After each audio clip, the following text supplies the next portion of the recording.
Breaking news coming in. War has been avoided between the superpowers. A great day for mankind and humanity. But before we go any further, it's great news. Let's take a look back at the events that unfolded in Cuba over the past few years with our correspondent, Mr. Carmody, on behalf of the School of History for Junior Cert. Yeah, thanks guys, Mr. Carmody here, reporting on behalf of the School of History for Junior Cert. So, it's been a crazy few years in Cuba. Let's start with 1959. Communist Fidel Castro comes to power in the region after overthrowing Batista in the revolution. After becoming a communist state, America and Cuba, the relations between the two start to deteriorate. The US, obviously anti-communist, decides to end trade with Cuba. In return of this, they no longer buy sugar or tobacco from Cuba, two large exports of the region. This, of course, is an attempt to cripple the Cuban economy. As a response, Fidel Castro befriends Nikita Khrushchev and becomes allies with the Soviet Union. The US and JFK become exceptionally apprehensive about this, but are not one bit happy.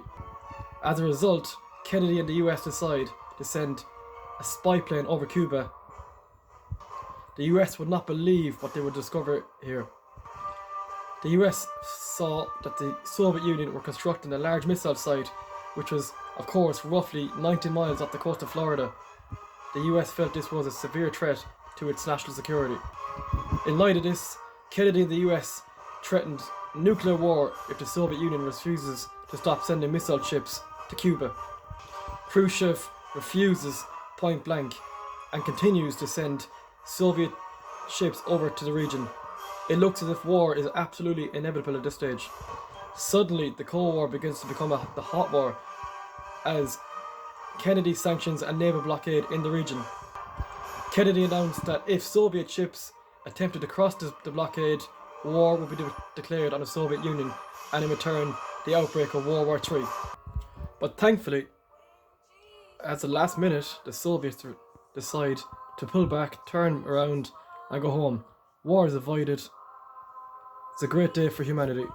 To ensure peace is prevailed in the future, Washington and Moscow decide to establish a telephone line in order for communication to take place between the two countries in the prospect of another crisis such as Cuba.